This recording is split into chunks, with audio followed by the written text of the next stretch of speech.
ज़रा सोचिए कि जब एक डॉक्टर आपको डायग्नोस्टिक सेंटर से एमआरआई कराने के लिए प्रिस्क्रिप्शन लग कर देता है और वो डायग्नोस्टिक सेंटर इस एमआरआई के लिए 9,000 रुपये का चार्ज करता है, उन 9,000 में से 3,000 रुपये चुपचाप साइलेंटली डायग्नोस्टिक सेंटर डॉक्टर की जेब में डाल देता है for not treating you but for referring you, तो आपको कैसा लगेगा? सर मैं बात कर रहा हूँ रेफरल इंसेंटिव और कट मनी अरेंजमेंट की जो कुछ डॉक्टर्स और कुछ डायग्नोस्टिक सेंटर के बीच में चल रहा है, और ये एक इनफॉर्मल अरेंजमेंट बन चुका है। आपको ट्रीट करने के लिए नहीं, आपको रेफर करने के लिए सिर्फ डॉक्टर की जेब में 3,000 रुपये डाला जाता है। सेट कमीशन रेट है, डेडिकेटेड एजेंट है, पैरेलल इंसेंटिव इकोनॉमी है सर।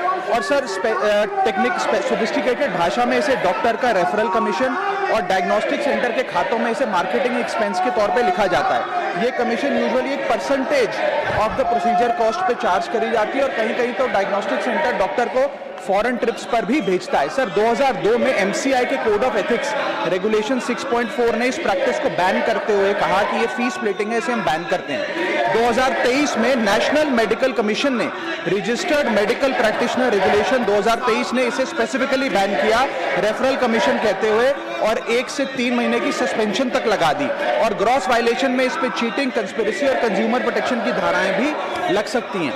सर ये जो कॉस्ट का बर्डन है, कट मनी का बर्डन, ये डायग्नोस्टिक सेंटर बियर नहीं करता, ये पेशेंट के इनवॉइस में उसके बिल में बेक इन करके लगा दिया जाता है। Indian journal of medical ethics बताती है कि इससे मेडिकल बिल जो है, ट्रीटमेंट का बिल, वो 15 से 20% पेशेंट का कभी कभार बढ़ जाता है। सर इन्फ्लेटेड बिल भी प्रॉब्लम नहीं है, प्रॉब्लम ये है कि अननेसेसरी मेडिकल टेस्ट और ओवर रेफरल्स की एक प्रैक्टिस कहीं ना कहीं शुरू हो रही है। सर ये मांग जो है ये डॉक्टर्स के खिलाफ नहीं है, ये सिर्फ एक कट मनी रेफरल सिस्टम के खिलाफ है। हमारे देश के डॉक्टर्स को हम भगवान का दूसरा रूप मानते हैं। जब कोई जिंदगी मौत के बीच लड़ रहा होता है तो डॉक्टर उसकी उम्मीद की आखिरी किरण होती है, और ज्यादातर डॉक्टर सर पूरी ईमानदारी से, लगन से, निष्ठा से पेशेंट्स की सेवा करते हैं, लेकिन कुछ डॉक्टर, सम डॉक्टर्स इस रेफरल सिस्टम में फंस गए हैं। इसीलिए मैं ये कहना चाहूंगा कि पेशेंट्स खास तौर पे रेड फ्लैग्स का ध्यान रखें। जब कोई डॉक्टर आपको एक स्पेसिफिक डायग्नोस्टिक सेंटर पे जाने के लिए मजबूर करे तो समझें, यदि वो इरिटेट या अनहैप्पी हो जाए कि आपने इक्वली